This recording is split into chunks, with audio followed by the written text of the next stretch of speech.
And I want to go now to Bill Browder, longtime Putin critic. He's wanted in Russia, and the retired Army Lieutenant General Ben Hodges. And I appreciate both of you very much. Bill, so obviously we haven't seen Prigozhin since that armed rebellion 12 days ago. The part of the deal that was announced was he was going to Belarus. But Lukashenko says he's in St. Petersburg, maybe in Moscow. And we're seeing, but he's a free man. He can do whatever he wants. And I talked to him on the phone yesterday, even though they've raided his houses and taken everything out of it and are, humiliating him with all these wigs and everything else that they're parading around. What is going on here, Bill? Well, I think first and foremost, he's committed the cardinal sin of making Putin look weak.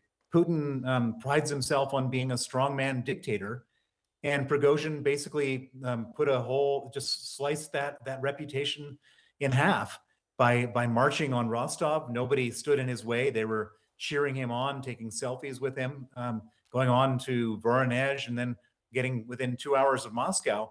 He's kind of a folk hero in Russia, and he makes Putin look like a very weak man. And so what's going on right now is the Russians are in a state of apoplexy, Putin particularly, because he's been challenged. His entire sort of strongman image has been challenged. So Prigozhin surely doesn't want to be found right now. I can imagine that if they're doing all these movies and opening these criminal cases against him, they would love to kill him if they could get their hands on him. And so he's probably gone to ground. He's a very dangerous man. He has a whole army of mercenaries and people loyal to him. Yes. And what we're seeing right now is. But you think he's gone to ground and he's alive in Russia?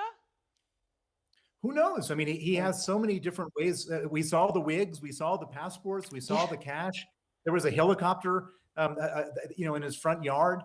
He's got all. I mean, this man is incredible in terms of the tools that he has to, evade capture. I mean, he's the most cold-blooded killer out there, and so he's not going to just allow himself to be handcuffed and carted away to Lubyanka, the FSB prison. No, Right. it's not. That's not going to happen. And so, everyone says, how much longer does he have to live? Well, he's got all these killers on his payroll. How much longer do these guys, the FSB, Putin himself, have to live with this type of scenario playing itself out? I mean, General Hodges, it is incredible, and it is incredible what they're showing us, right? That he's nowhere to be found, and as they're raiding his houses and showing those wigs and those things.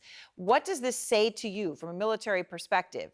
Putin says the deal is, we're told, right? The deal is Prigozhin goes to Belarus. Belarus says, oh, he's not here. He's in Moscow or St. Petersburg, and he's completely MIA. So 3 things, Aaron. First of all, how can anybody seriously consider negotiations with Russia and expect that they would live up to any agreement or that they'll be transparent in any way? I mean, the circus that we've been watching the last couple of weeks, tragic in that people are getting killed, but there are a lot of people that think that we should push Ukraine to negotiate with Russia. This is who you're negotiating with. Secondly, the kind of activities that we have seen here over the last several days, including when President Putin wilted, when he was pushed into a corner, he wilted and turned to Lukashenko, and they made this deal with Prigozhin, which obviously is not turning out like everybody thought, or like I thought anyhow.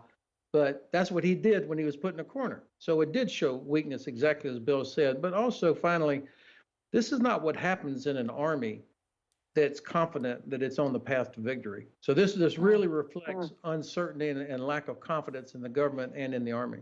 So, Bill, I want to play some more from that Lukashenko press conference where he took all those questions from journalists and our Matthew Chance. He said he spoke to Prigozhin yesterday, and then unprompted, he said this about Prigozhin's safety. Let me play that. What will happen to Prigozhin next? Well, everything happens in life. But if you think that Putin is so malicious and vindictive that he will kill Prigozhin tomorrow, no, this will not happen. All right, he brings it up out of the blue, so that's significant. Then he makes this claim of that will not happen. I mean, what do you read into that statement from Lukashenko?